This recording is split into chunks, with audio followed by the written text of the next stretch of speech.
This is the Unlisted You, a book of black magic and of pacts. Let's go. Preface. Part 2. The second respect in which the intersex of the occult student have been considered is, however, of much more importance. Robert Turner, the English translator of the magical elements, written or supposed to be written by the unfortunate Peter of Abeno, describes the treatise as an introduction to magical vanity, a term which was properly or probably used in a transcendental manner to intimate that all things which concern the phenomenal world are indifferently futile. The occult purposes of the present investigation is to place within reach of those persons who are transcendentally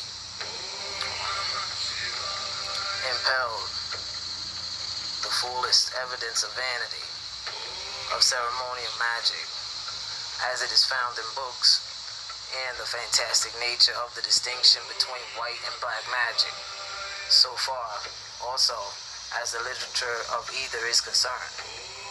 It would be unbecoming in a professed transcendentalist to deny that there is a magic which is beyond magic, or that the occult sanctuaries possess their secrets and mysteries. Of these, the written ceremonial is either a debased and scandalous travesty, or a trivial and misconstrued application. Let a transcendentalist assure this occult students that he is dealing therein simply with curious researchers. The statement just made will explain why it is permissible to bring forth from the obscurity of centuries a variety of processes, which would be abominable if it could be supposed that they were to be seriously overstood. It says understood. It will explain also why this work is entitled The Book of Black Magic, when it deals, as in fact, in a fairly exhaustive manner, with most extant rituals. These are all tainted with black magic, in the same way that every idle word is tainted with the nature of sin. Damn. Come on. The distinction between white and black magic is the distinction between idol and the evil word. It would, however, be unsafe to affirm that all persons making use of the ceremonies and rituals would fail to obtain results. Perhaps, in the majority of cases, most of such experiments made in the past were attended with results of a kind.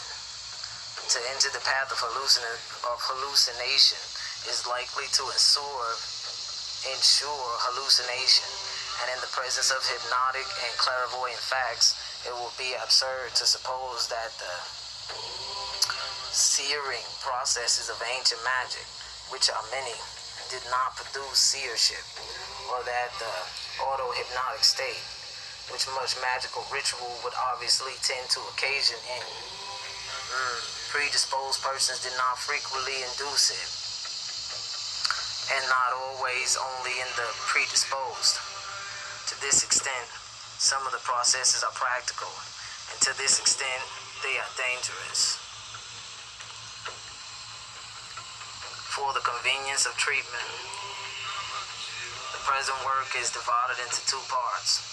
The first contains an analytical and critical account of the chief magical rituals known to the writer. The second forms a complete grimoire of black magic. It must be remembered that these are the operations which gave arms to the inquisitors of the past and justified civil tribunals in the opinion of their century for the sanguinary edicts pronounced against witch, warlock, and magician. It is, in truth, a very curious and not reassuring page in the history of human aberration, nor has it been wholly a pleasing exercise, which has thus sought to make it plain, once and for all. Preface. Yeah, you heard it. Let's get real out here. This is you. This is the unlisted you. Yeah. A book of black magic and of pacts by Edward Waite. The way you took to get here is the way you should have taken to get here. And so now that you're here, let's go. Let's do this. We're in this to win this, so we already won this. See you at the end, for this is the beginning.